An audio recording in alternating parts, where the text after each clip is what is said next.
Good afternoon, everybody. Welcome to our new title, Momentum Tuesday at the Content Lab. And before we get started, I just wanted to welcome Krista to our first meeting that we're having today, our first group session. So it's great to have you, Krista, and thank you so much for introducing yourself to the group. And all of our group sessions are super exciting, but what makes this even more exciting is that we have a speaker. And today our speaker is Andrea Krones from Inkling Design. And I want to make sure that everything is working. I have like deleted files out of my computer to make sure that nothing is going to drop. And so I'm going to get started now and I will read her bio. So, first of all, what is this session about? So, this session is all about graphics that speak your brand. So, we've been having more engagement into the group. I'm asking you, like, what are some of the struggles that you might have when it comes to LinkedIn? And one of the questions were, even though there were many answers, but one of the questions was, like, when it comes to your LinkedIn, what is it that really needs to be done that you would like to delegate to a raccoon? And one of the things that came up was doing graphics. So with that, I reached out to Andrea from Inkling Design, and today we're talking about graphics that speak your brand. And we are going to be covering everything from tips to make your brand recognizable and authentic, what to avoid when designing graphics, and she's going to be sharing some template ideas. So, Andrea, I'm going to read your bio first. Let me continue. Andrea Krones is the co-founder and creative director at Inkling Design. We are a design and web agency helping heart-centered, female-founded businesses with their branding, websites, and marketing materials. Andrea and her team specialize in creating custom branding, WordPress websites, and graphic design support for service-based businesses who are on a mission to do good in their communities and beyond. They love empowering others to take control of their branding and website with confidence so that they can stay in their zone of genius when it comes to scaling their business. Showing up online does not have to be overwhelming, and your online presence can be beautiful and strategic at the same time. Andrea Krones from Inkling Design, welcome to Content Lab. How are you today? Good. Thank you so much for having me, Dee. I'm really excited. I love talking about this subject because as a graphic designer, I love graphics. I know a lot of people find it like a sticky thing to have to deal with. So I'm just, yeah, excited to share some of my knowledge with all of you today. Right. Thank you so much. So there's been a lot of buzz happening and everyone's so excited to have you here. So you are going to be sharing a half an hour-ish presentation. So everyone, we're just going to like listen in. Andrea, given you like co-hosting access, and then we definitely have time for questions after. So in the meantime, I'm going to see if anybody else will be coming in. And Andrea, I will let you take the floor. Great. I'm just going to share my screen. So just give me a second to get oriented here so I can see my presentation. And sec. There we go. All right. So thank you again, Dee, for having me today. Really excited to be chatting about this graphics that speak your brand. And really, today I want to talk about it in a way that is to help you show up on LinkedIn. So let's get started. So Dee gave a really good bio of me, so I don't actually have to introduce myself, which is great. But at the bottom of this page, you'll see my LinkedIn, my business's LinkedIn, my Instagram, and my website. So if you want to keep in touch, feel free to check out any of those links. I'd love to follow you as well and see what you're doing on LinkedIn these days as well.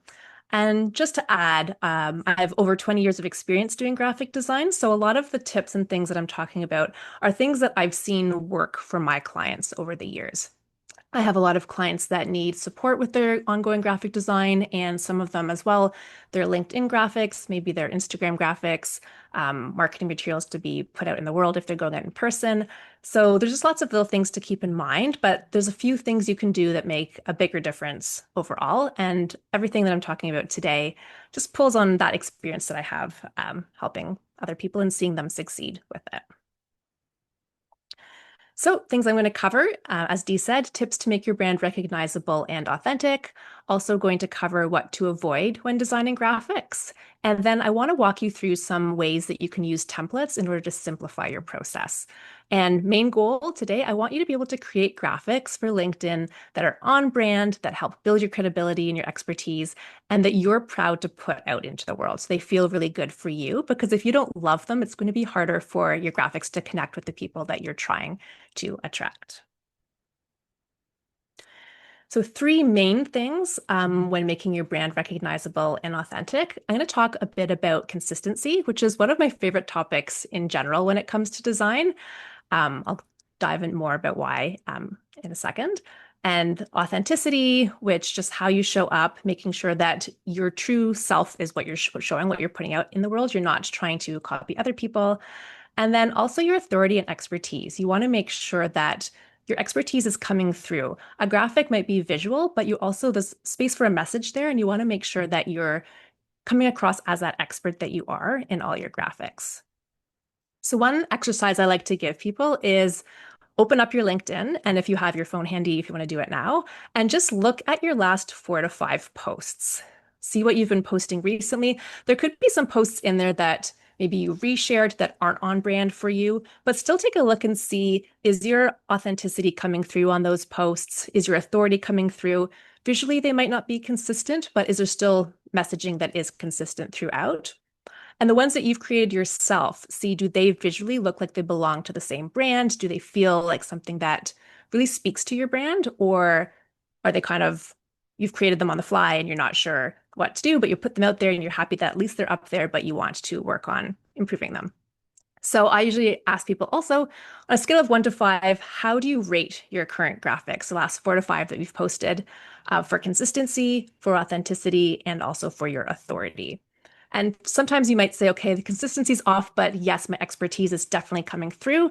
So that's great. That's a win. That's something that should be celebrated.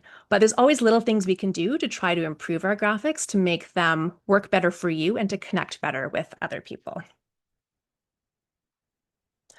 So when it comes to consistency, this is one of my favorite topics. Consistency is what builds trust. So if you're always showing up the same, people know what to expect when they see you either in real life, in your graphics on LinkedIn, if they go to your website. If it's always the same, they know what to expect and they know they can trust you. You're not trying to pull a fast one, showing up one way to some people, showing up a different way to other people. That starts to erode trust. So that consistency is something that's easy to do with your graphics, because that's something that you're controlling the whole graphic. You're making sure that what you put on there, you've created, you've put it out there into the world. So I have an example here of some graphics for LinkedIn that we created for one of our clients, the Ukrainian Credit Union. And you can see they're all different, but you can tell they're all part of the same series visually. And some of the ways that we try to focus on being consistent, my favorite way is through your brand colors. Color is usually the first thing someone will see and notice when they look at a graphic. So if someone's scrolling on LinkedIn and they see your graphic and it's your brand colors, that's the first clue that it's you. The brand fonts is another way that's really easy visually for people to tell what brand it is. And then also the image style. Are your images really bright and vibrant? Are they very fun and playful? Are they more conservative? The different styles that you use, if you're consistent with those styles, it also helps to build that consistency and build that trust. Same thing with graphical elements. You can see the fourth one on here. There's like some swooshiness at the top and bottom. That was for their annual meeting, and their annual report also has those swooshinesses through it. So they wanted to make sure that that was a little bit different from their other posts, but still consistent in the fonts and the colors. But they did bring in a graphical element that would then tie to their other marketing. So that's another way to be consistent, just making sure that if you are using graphical elements, you're using ones that are consistent, the same each time, or similar. If you're grabbing a template, you're not just using whatever ones they had on there. You're using ones that are consistent with your own brand. And also just the overall vibe. So you can usually see something, you'll say, oh, that's a really fun graphic, or that's a really serious graphic. Making sure that you're consistent, whatever your brand is, that you're showing up with that same vibe each time. So people, they just know what to expect. They know they can trust you. It feels calm and safe. There's no guesswork about what you do and how you do it. Authenticity. I've pulled from Natalie Emlani, who some of you may know from her LinkedIn, because I love how authentic she shows up in her LinkedIn. You can get a really good sense of who she is through her posts. So a lot of times, if you see someone's posts and you can just tell, like, this is them. They're trying to connect with you, and you know that it's them that's connecting with you. They're not just trying to connect with whoever they can. It's a very direct and intentional connection. And authenticity is really how we connect with other humans. And that's the most important part of any interaction.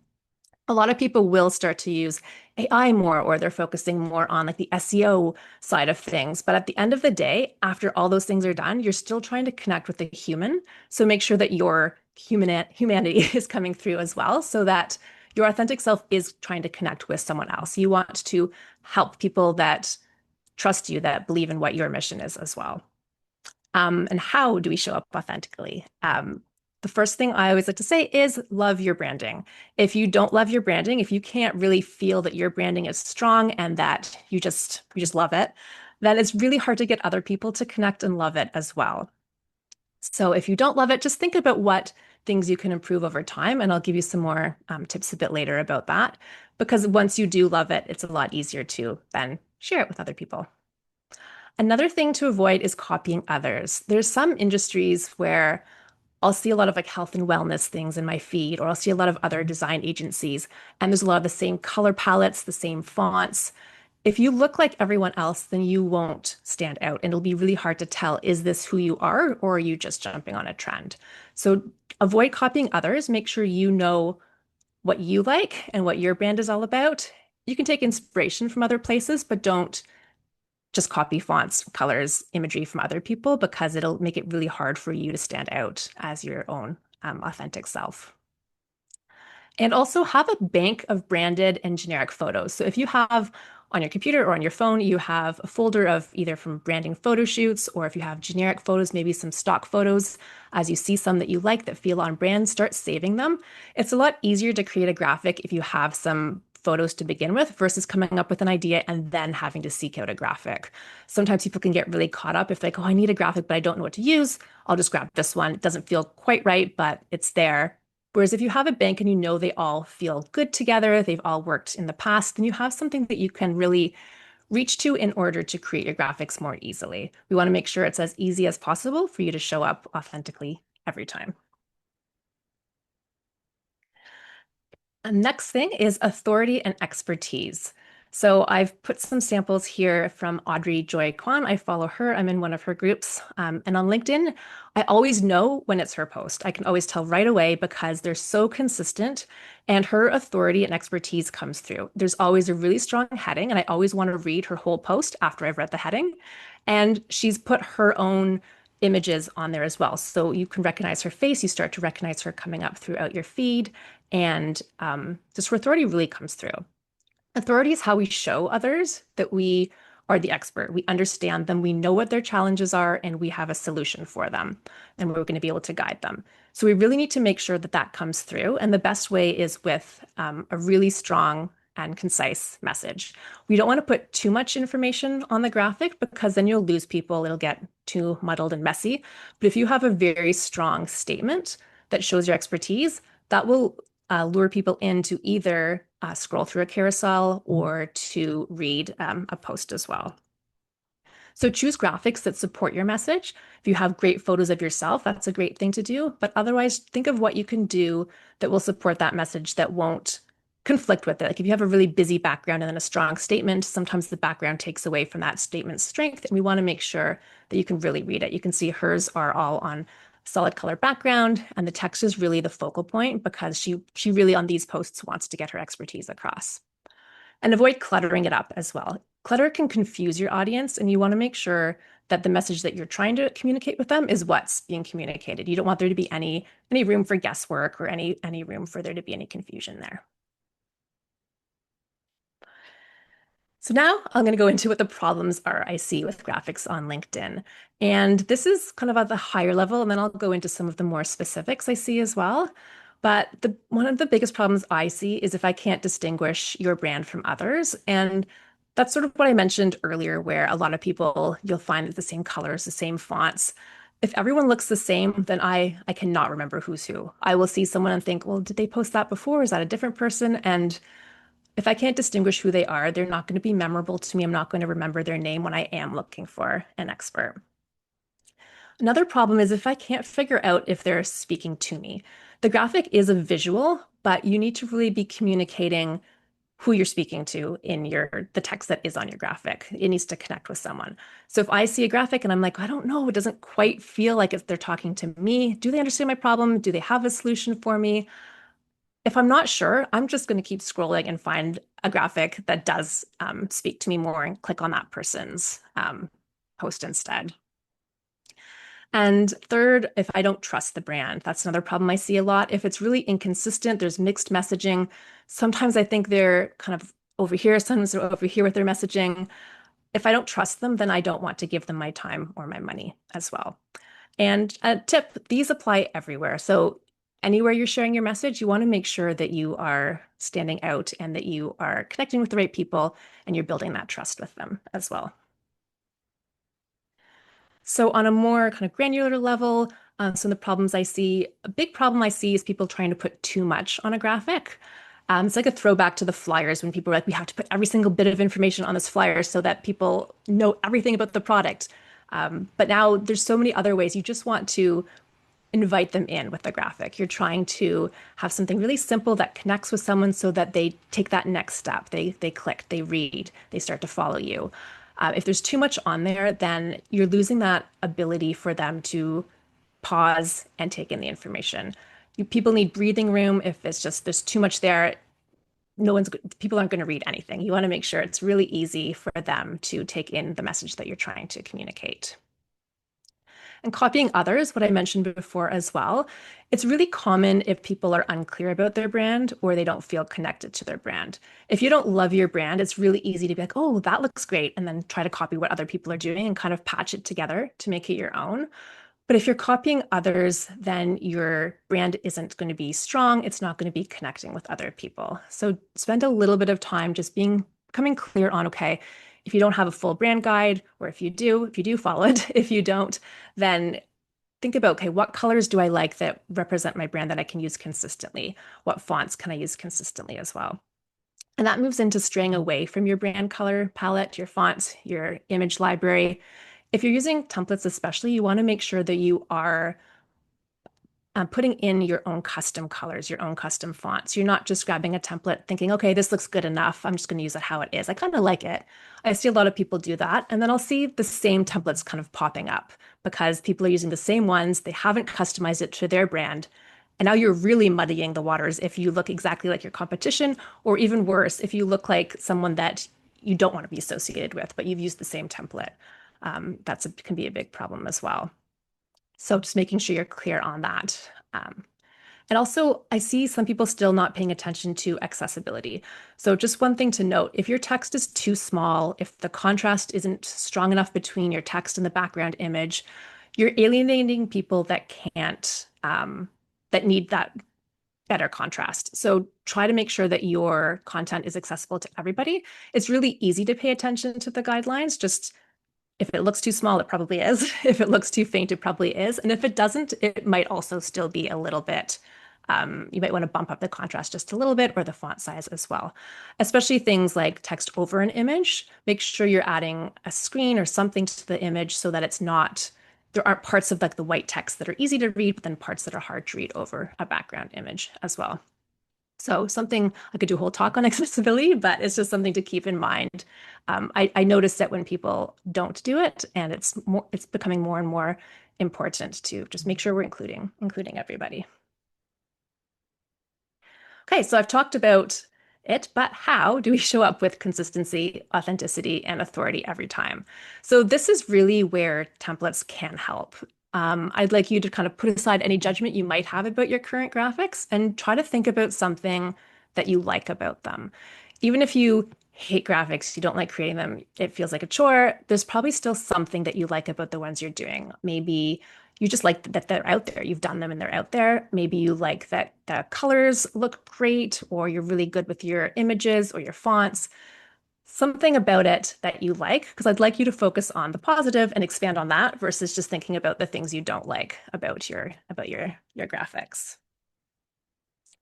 So I did a really quick search in Canva for different templates, and I put in LinkedIn carousel just to see what it would come up with.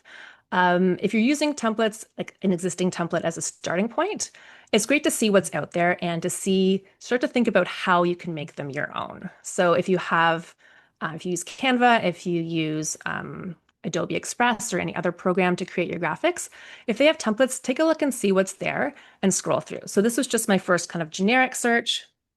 Then I decided to search for LinkedIn carousel women entrepreneur to see what came up. And you can see the vibe sort of starts to change. You're going to want to look at things like, is the overall layout something that could work for my brand? You don't want to be like, oh, there's a pink one and I like pink. Color is the easiest thing to change on these. The fonts are quite easy to change as well.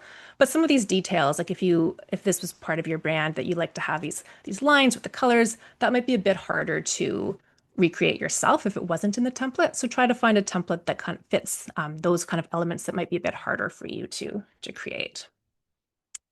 Then I did a search for LinkedIn Carousel Wellness Coach just to see if I zeroed in a bit more on a specific niche, what it would show me.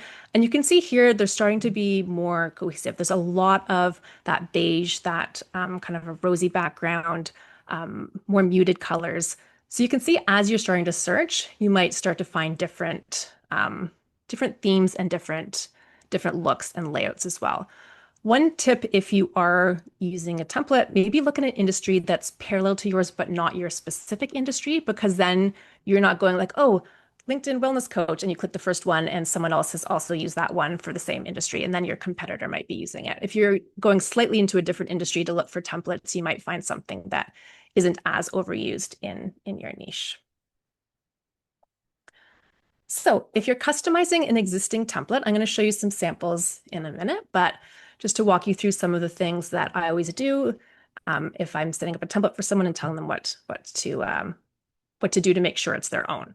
So first, remove any flair that's not on brand. So a lot of those templates had different graphical elements. They might have had some shapes, some shadows, if anything like that, if you might like it, but if it doesn't fit your brand vibe, remove it because it's going to make it harder to stay consistent if you're adding those things in. Those will really start to set the tone of the graphic, and you want to make sure that if you are using those elements, that they are elements that are on brand. Also, the easiest thing, change the accent color to your brand color and also swap out any neutrals. So if there's a background neutral color, a lot of those wellness ones have like a beige color. If that's not your neutral, don't keep that in there. Put in your own neutral. You might have a white that's slightly different or a gray or a different color that you like to use, and make sure it's in there because something as subtle as keeping in someone else's background can make or break how on brand it looks for you. Also change any fonts. There might be tiny fonts that you're like, oh, it doesn't really matter. It's just a little font at the bottom. But anything that you can change easily, you should. And fonts are something that's pretty easy.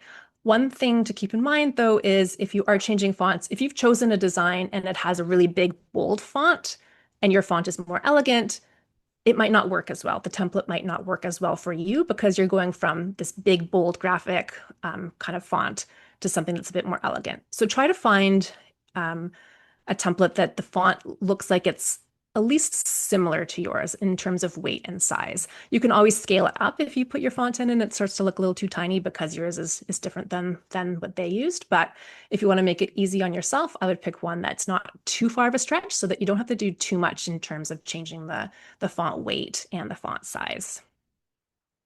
Also, update any images. So swapping in, if there is an image on the template that you chose, swapping in one of your brand photos or a background photo, something from your image bank to make it really your own. And it's especially good for backgrounds. sometimes people will keep in the background as if it's just like a plain, like a leafy background or something really subtle. But if you have your own version of that that you can swap in, then at least you're picking something that is really on brand for you, something that it won't look like someone else's template if you have your own in.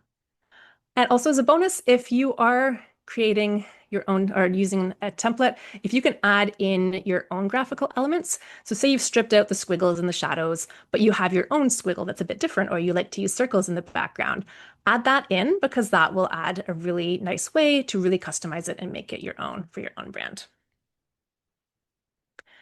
So I want to walk you through, I spent 2 to 3 minutes on each of these, just really quickly picked a few random templates in Canva and tried to make them as on brand for me as possible. So I just want to walk you through what I did. So you can see this one, um, not my brand colors, not my font, not really my style, but I wanted to see how I could make it look more on brand in just a couple of minutes. Oops, wrong direction. So first thing I did was I changed the colors and I changed the font. And I changed the color on the button as well. So it's starting to look a bit more on brand, but there's still details that don't look like my brand at all. So then I stripped out the lines. Those lines, they're not on brand. Even changing them to my own brand colors, it didn't help. I don't have lines anywhere in my branding, so I took those out. And I never use text that's black. I always use a pink. So I changed it to the pink as well. And I changed the arrow. I don't know if you can see on the screen, but their arrow was a bit more playful, and I wanted a more simple arrow just to make it more on brand. And finally, I added in, we have our own kind of swoosh that we use on our website and on some graphics. So I just added that in. And you can see how in just a few minutes, I was able to go from very generic template to making it my own. If I were to swap in my own image, swap in my own text, you might not know that I started with this template, but I didn't have to fiddle with where the image goes. The text was already in a pretty good spot. I didn't have to think through kind of how to lay it out. I just had to think about how to make it my own. So I want to walk you through another one as well. So I liked this one. I was like, oh, this is pretty simple, subtle, not quite on brand, but it's close. So I first swapped in one of my images and I changed the font and I changed the background color. Then I changed the font color. And I find that's where there's a big difference because it just looked still more generic until I added in more of my own colors, which I like to do through the fonts. I kept in the little dots and then I realized nope, they're not on brand for me. So I removed them. So I liked the dots. That's part of what drew me to the original one, but it's not on brand for me. So I wouldn't want to use them because it's going to blur my brand too much. I want to make sure that it's consistent every time for me. And I'll show you one last example. This one is way off from my usual branding. So I wanted to see if I could also make this one work. So it has a dark background. I don't know if you can see, but there's all sorts of little flare on it that become more visible when I change the background to pink. And I didn't like it. So I changed the color in the background. It's like, maybe if I change the fonts, I'll like it more. So I changed the fonts and I still really didn't like it. At this point, you could just abandon it and say, you know what, this template's not working for me.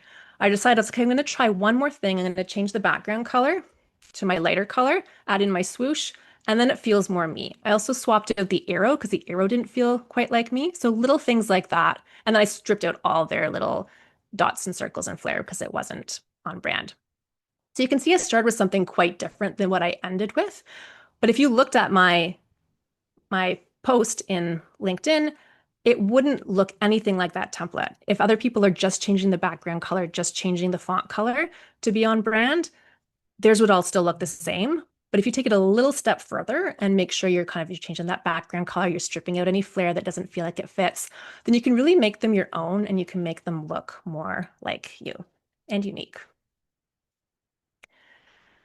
If you're creating your own template, one thing to keep in mind is less is more. So if you want to create your own and you have no graphic design experience, pick a really strong background image, put your text on it, have it either in a box if the image is busy and you need to have the text stand out against a background, or you can overlay it if the photo works that way and you're still going to have that contrast.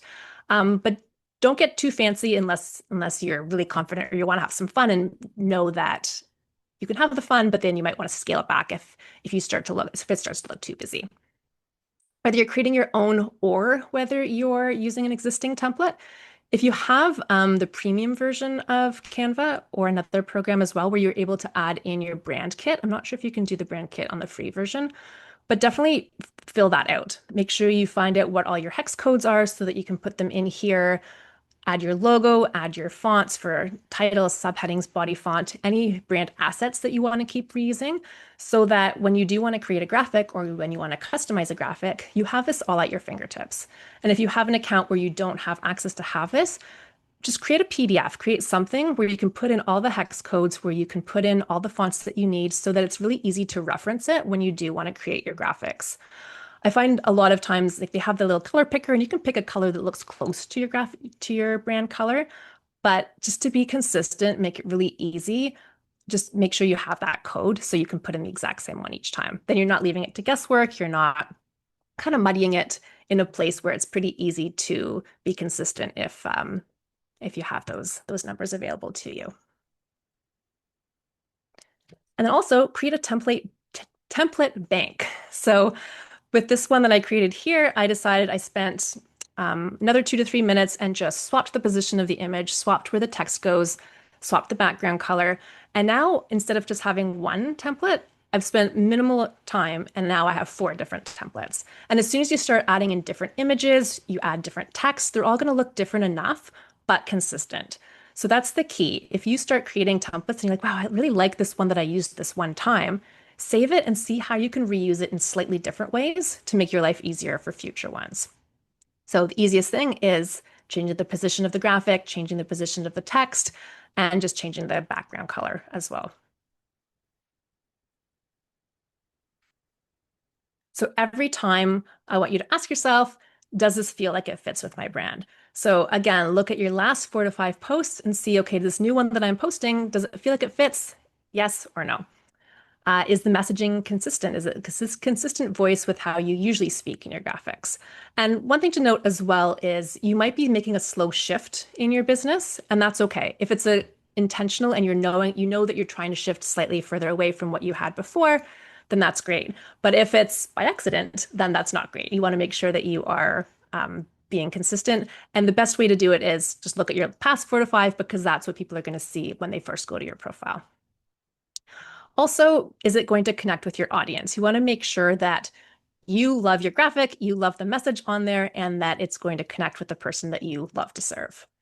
And also ask yourself, am I proud to put this out in the world? If you're like, oh, I don't want to push this out, I don't like it, then you're not going to be wanting to engage with comments because you just don't want to look at it anymore. So make sure that you love it, you're proud of it as well. And if it does feel off, what can you do? Look for easy fixes. Brand colors and fonts, I'll say that over and over again. Those are the easiest things. If you haven't updated the colors and the fonts, then do those first. That can take it from like a 0 to a 70% right away. Look at the overall photos and graphical elements. Maybe you have a photo from your photo bank, but it doesn't just quite feel right for that one. Swap in a different one, see if it feels better after that. If you've added a logo, what's the placement like? Is it over something busy? Maybe it needs to move, maybe it needs to be removed. And then look at your text placement too. Are you playing with text the same way you usually do? Is it overlaid on the image? Is it in a box? Is it right aligned, left aligned? Just look at it compared to the previous ones and see, is it still consistent with what I usually do when I'm dealing with text? And tip, if it feels almost right, do not sweat that last 10%. I find people will get really hung up on those little final details, and that's what will prevent them from putting it out there into the world.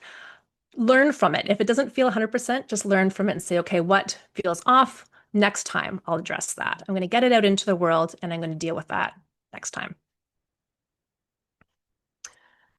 If you need help figuring out your branding, if that's where you're stuck, I have a free gift for you. You can download from our website your branding visual audit, which will make you more confident in your branding. So if you're like, oh, I don't know what my colors are, or I don't know what my consistent fonts are, or my brand vibe is, doing a little bit of work to get clear on that can make it a lot easier when you are creating the graphics because you have a good foundation to work from. So you can grab this for free if you use the code D on our website. And if you do work through it, I'd love to hear how it went and if it's been helpful for your graphics.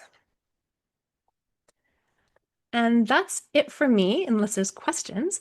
But again, you can find me on LinkedIn, under my personal one or my business one, or on Instagram or on my website. Well, Andrea, thank you so much. I know you rounded it off with that's it for me, but I have like so many notes here, and there are some really some a couple of comments in here. This presentation is amazing. Loving the idea of a template bank, and Lisa saying so awesome.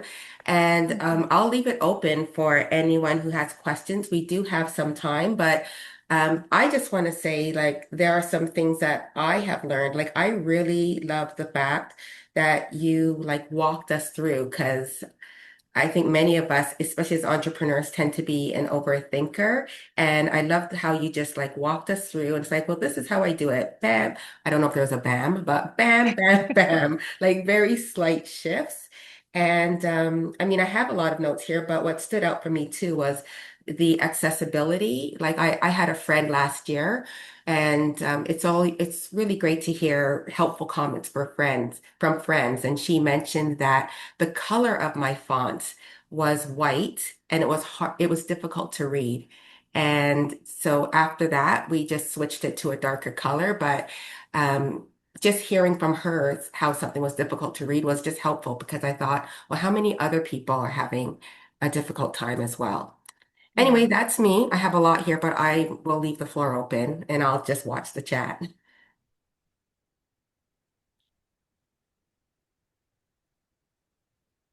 Yeah, if anyone has any questions, I'd love to answer them. Lisa. Hi, Andrea. Thank you so much. This was really eye-opening, especially seeing the changes you made and how the progression brought it closer to your branding. My question is about how to distinguish my brand, which, well, let's be to be honest, hasn't been established as far as colors and fonts, from the branding of my writing community, which I'm actually in the process of getting ready to launch. And Brave Horizons, the name of my new community, has been really like well branded. So there's my community, which has like, colors that I love and has a vibe that I love. And then there's Lisa Pinnock coaching, which I haven't really established. So what I'm worried about is what you had said earlier about copying. So I wouldn't be copying other people. I'm just worried about being not distinguished from my community branding, if that makes sense. So you want to make sure that people know that you are like that they are tied Yes. in? Okay. That I'm Yeah. tied in, but not exactly the same. Like that Yeah. so what I look first, I guess, at my own branding colors. Like I said, I haven't established my own. I do have a logo, which was made a while ago, and I'm thinking of shifting that too. But is it okay to take some elements from my writing community? That's probably the Yeah. easiest question to I start would with. take some. I wouldn't take all because you do want to kind of distinguish that it's not all one thing. There's two separate Right. things. They're both you. So you do want there to be some visual consistency there, but maybe it's the same colors, but you add a different accent color to your own personal one. Or maybe it's a similar font, but it's different enough that it doesn't look like you've Right. made a mistake. So just Gotcha. making some conscious decisions there. And if you do have graphical elements that you use or backgrounds that you use for your business, and then you want some for yourself as well, maybe just have them a little bit different, just so that they can say, okay, I can tell that this is the same person, but this is different content. This is not the content coming from the community. Gotcha. Yeah, that totally makes sense. Okay, and I think maybe starting that process from looking at my logo and kind of morphing that into my branding colors would be Yeah. the place to start. Okay, thank And you. start playing around with templates too and see how do the colors and fonts that you're thinking about work in them. You might start to think, oh, I love these colors, but then you start playing around with them and you find you don't have enough contrast in order to be able to use the colors creatively, or there's another thing that's more limiting. It's a great idea to start playing with it while you're thinking about colors so you can get really clear on that. Yeah, that makes sense. Thank you very much. Yeah, you're welcome. Laura Jean? Um, oh my God, sorry. Walter, it's nothing. It's nothing. I've got workers going on in the house. So it's like chaos here and he's on high alert. I have, so all the stuff that like the compliments of everybody else, amazing presentation, the step by step, the altering the templates was huge because I've always felt so like limited by them, or I just didn't see that vision of being able to like change them over. So I just always start from scratch, but then, it's kind of the same old formula. So this has been a game changer for me. But my real question is about the accessibility piece. Are there any other things like I've seen people put on different social medias, like image description, a woman holding a whatever, you know what I mean, a birthday cake, blah, blah, blah.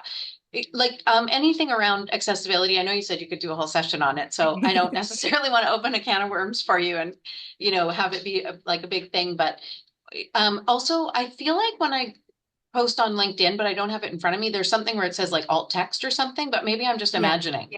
So anything around a little bit more accessibility, I think would be fantastic. Anywhere that does let you put in alt text, do it, just because that is a really easy, quick way for you to make something more accessible without having to actually alter your graphics or do anything else. But I would say the biggest things are for creating the graphics, the graphic side is text that's too small. If people can't read it because it's just too small. If there's not enough contrast, if the font is too thin as well, then you need to have more contrast. You need to have it bigger in order to have that contrast as well, versus a bold font, you can get away with having it a bit less contrast because the font itself is taking up so much space.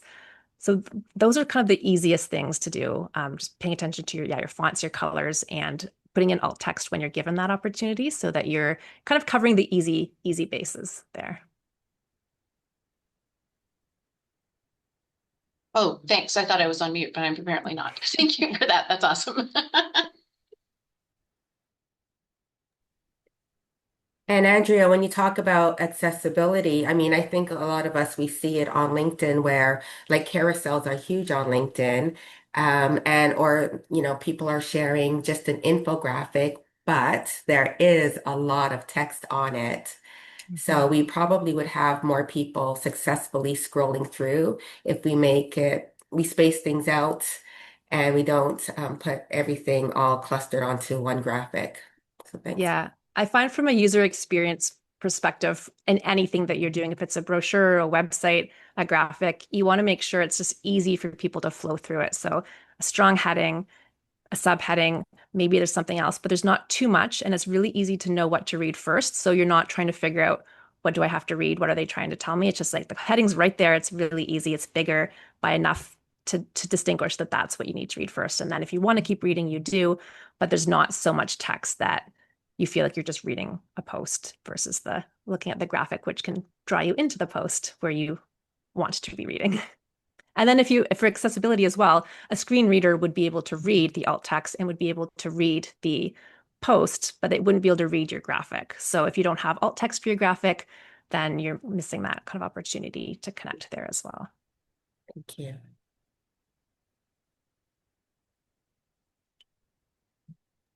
Andrea, I have a quick question. It's great to see you again. The presentation was just magnificent, so thank you for that. Thank you. I'll also mention I'm going to have to hop off maybe a few minutes before 1 because I have another call. But I do have a quick question as far as your font colors, sorry, your fonts and your colors that you have in your kit. Is there a minimum that you would recommend and a maximum? I usually say have at least four.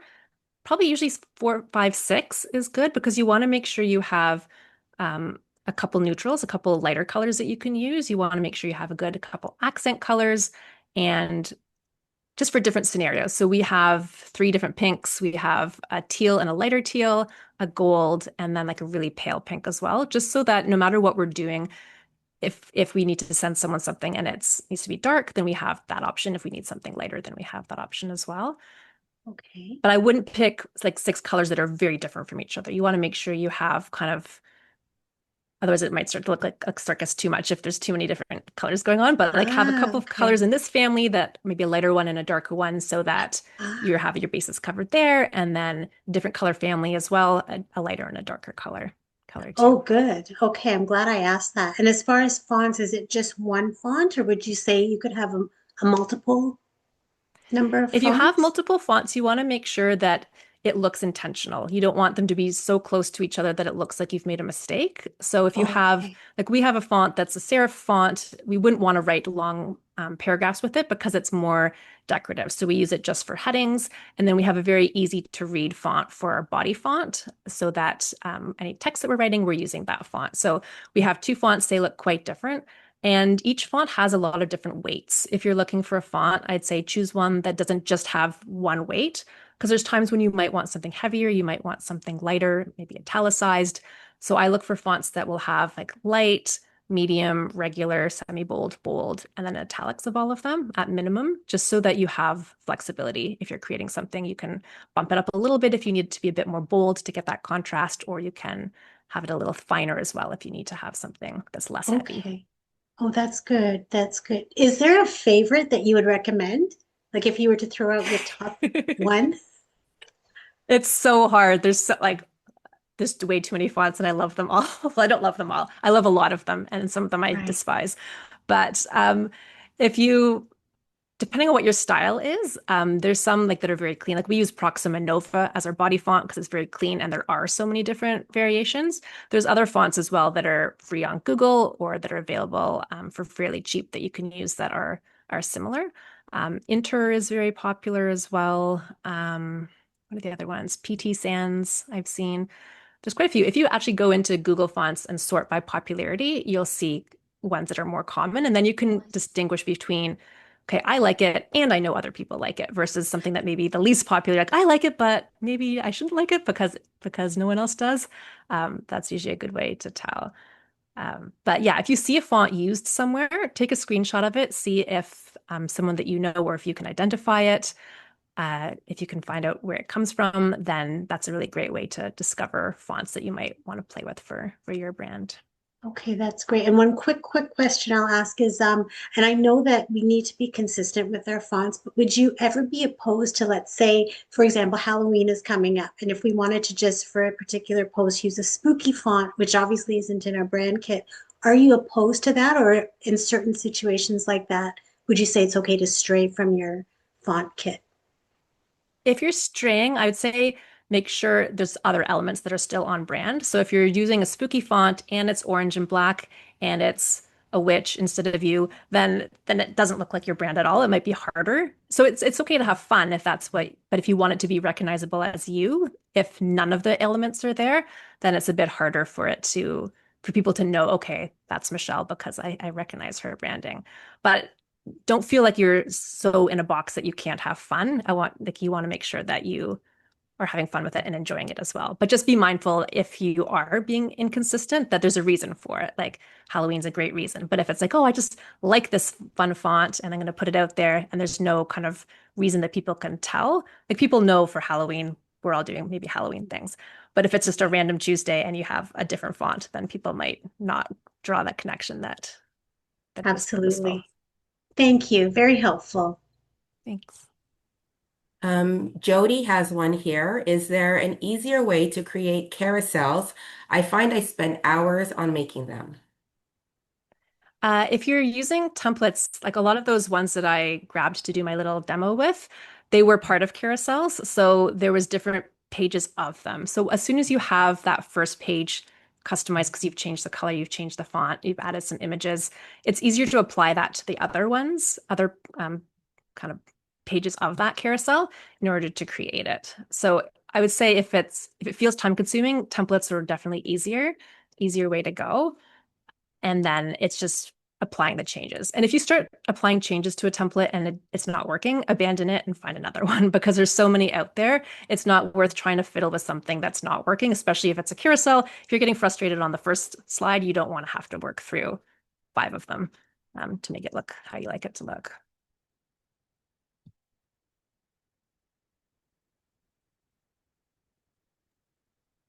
Laura Jean, you have another one in there? Well, I put what's the Comic Sans of 2025 that we should avoid? Like what's on the horrible, dreaded list of, you know? I feel like Comic Sans is always going to be on that list. People still. And then like people always make jokes about like Papyrus as well, because that's like another font that no one likes, but people still occasionally use. I don't think there's one specific one. I will start to notice fonts being used a lot, and then people kind of retire them. Like there was a time when like a really brush script font was very popular, and now anything with that like brush script font feels like it's a bit like 5 years old or 10 years old because it's not used as much. So if you're using a font and it feels like trendy right now, just be mindful that in a few years it might look dated. Which is another good reason to not just jump on trends, to make sure that you're doing things that you love, because if you love it now and it's not trendy, it doesn't have to be trendy because you love it. Your, I think your own branding is just such an excellent example. Like you, like, you know, the whole sort of start of the presentation and everything, and just the way the colors blended, and it's like, and the beautiful photos, like that's also the value of having gorgeous brand photos. So even that alone was inspiring for me, quite honestly. I'm like, oh my God, I could take it up another level and, you know, be more like that, like more consistency, more, you know, just I don't know, owning it. It's like so great. This whole presentation has just been like, oh, I'm so happy. Thank you. I like that you mentioned the consistency, because that's what I'm always talking about. I'm always like, consistency matters, because it's just those little details that you don't necessarily notice when it's done and it's done well, but you notice when it's not done. Like you'll notice maybe like, oh, this presentation they're doing just feels very generic. I'm not inspired, or this graphic doesn't feel like it doesn't feel like it matches their brand. But then when everything kind of is really cohesive, it's like, wow, there's something about that brand that I like, and then you get drawn into it and you want to know more.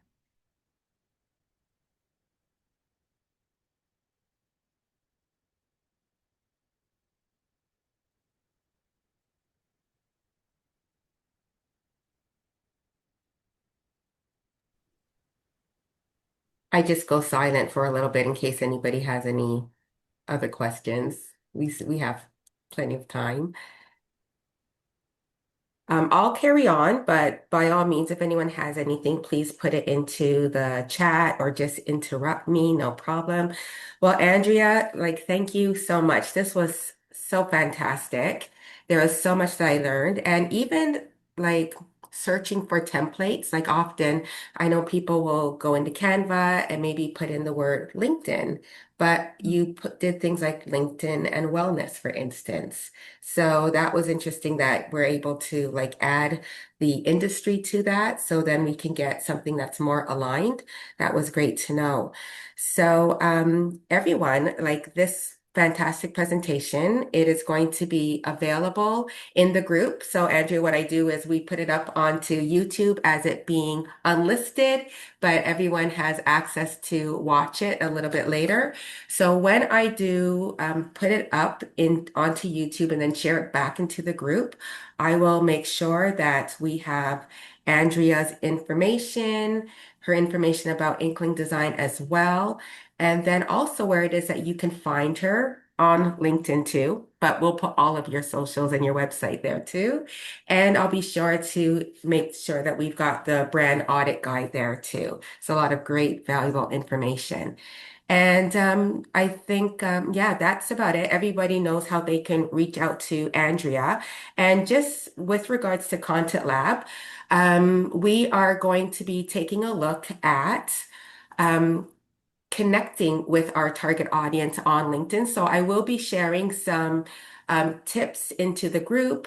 There'll be some challenges as well. Nothing like a big contest, but I know that everybody here is, very motivated. So September and October will be more about how it is that we can connect. And I did share a question post into the group yesterday. Even though it asks like, what is it that you're thinking about today? Feel free to answer to share your questions about LinkedIn. And if it's something that is a little bit complex, I'm just going to pop a video in there. Yesterday, I shared a video to Clarissa, and her question was about LinkedIn ads. So that's what's on the docket for Content Lab. Yeah. So thank you so much, Andrea. Thank you, everybody, for attending and the fabulous questions. And yeah, we have a couple more minutes. Or does anybody have any questions about Content Lab at all?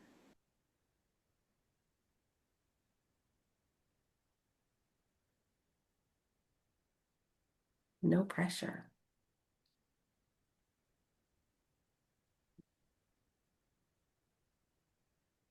Okay, well, thank you everybody for attending. And thanks for the session. It was great. We love Content Lab. Thank you, Jody. Content Lab loves you. Thank you, everybody. Have a wonderful Tuesday. Bye. Thank you. Thank you.